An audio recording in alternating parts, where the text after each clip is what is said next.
السلام علیکم defence words friends, defence updates میں پاکستان نیوی میں پی این ایس توغرل کی شمولیت کی خبر پر بات کریں گے۔ عراقی وزیر اعظم پر قاتلانہ حملہ، ترکی کی انجن ڈیولپمنٹ اسٹریٹجی، امریکی اسپیشل آپریشن کمانڈ کے لیے لیوٹرنگ منیشن، شمالی کوریا کی جنگی مشقیں، ایران سمیت دیگر بین الاقوامی دفاعی خبریں بھی اس ویڈیو میں شامل ہوں گی۔ So let's start.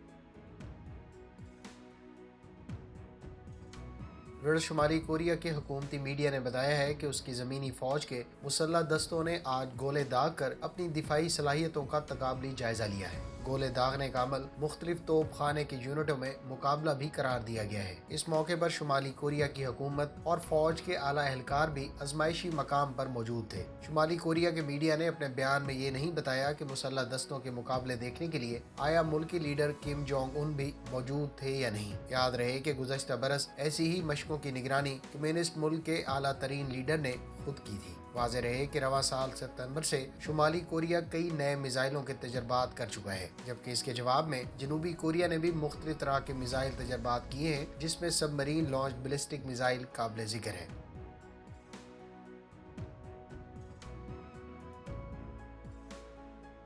عراق کے وزیر اعظم مصطفیٰ الکاظمی کی رہائش گاہ کو اتوار 7 نومبر کی صبح بارود سے لدے ڈرون سے نشانہ بنایا گیا، تاہم اس حملے میں الکاظمی پوری طرح محفوظ رہے۔ ڈرون حملے میں کئی افراد کے زخمی ہونے کا بتایا گیا ہے اور ان زخمیوں میں وزیر اعظم کے محافظ دستے کے اراکین بھی شامل ہیں۔ بغداد سے عراقی فوج نے اس حملے کو وزیر اعظم پر قاتلانہ حملہ قرار دیا ہے، جبکہ عراقی وزیر اعظم کے دفتر نے ڈرون حملے کو دہشت گردی کی ایک کارروائی قرار دیا۔ دوسری جانب امریکی حکام نے اس حملے کی شدید مذمت کرتے ہوئے بغداد حکومت کو ہر قسم کے تعاون اور مدد کی پیشکش کی ہے۔ ادھر ایران کے اعلیٰ ترین اہلکار کی جانب سے بھی مذمت سامنے آئی ہے۔ سعودی عرب کی وزارت خارجہ نے عراق کے وزیر اعظم مصطفیٰ الکاظمی پر ناکام قاتلانہ حملے کو دہشت گردی کی بزدلانہ کارروائی قرار دیتے ہوئے اس کی شدید مذمت کی ہے۔ وزیر اعظم مصطفیٰ الکاظمی نے واقعے کے بعد ایک ریکارڈ کیے گئے ٹیلی ویژن پیغام میں کہا ہے کہ وہ خیریت سے ہیں۔ حملے کی ذمہ داری تاحال کسی گروپ نے قبول نہیں کی۔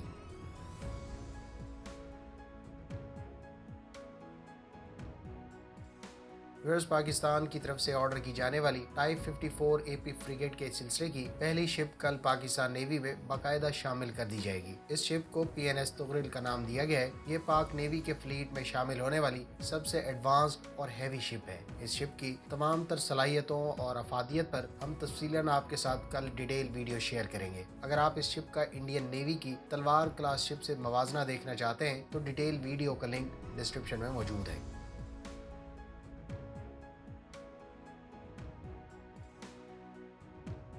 ایرانی فوج نے خلیج عمان کے ساحلی علاقے میں اپنی سالانہ جنگی مشقوں کا آغاز کر دیا ہے۔ ایرانی جنگی مشقوں کو ذوالفقار 400 کا نام دیا گیا ہے۔ ان مشقوں میں ایرانی افواج کے بری، ہوائی اور بحری دستے شریک ہیں۔ ایرانی ٹیلی ویژن کے مطابق خصوصی تربیت یافتہ اور ہتھیاروں سے لیس کمانڈوز جنگی مشقوں میں شرکت کریں گے۔ مشقوں کا علاقہ اسٹریٹجک نوعیت کی آبنائے ہرمز سے صرف 1 کلومیٹر کی دوری پر ہے۔ اسی آبنائے ہرمز کے راستے دنیا کی 20% تیل کی تجارت ہوتی ہے۔ ان مشقوں کا آغاز ایک ایسے وقت میں کیا گیا ہے جب ایران اور مغربی طاقتوں کے درمیان جوہری بات چیت دوبارہ شروع ہونے میں 1 ماہ سے بھی کم وقت رہ گیا ہے۔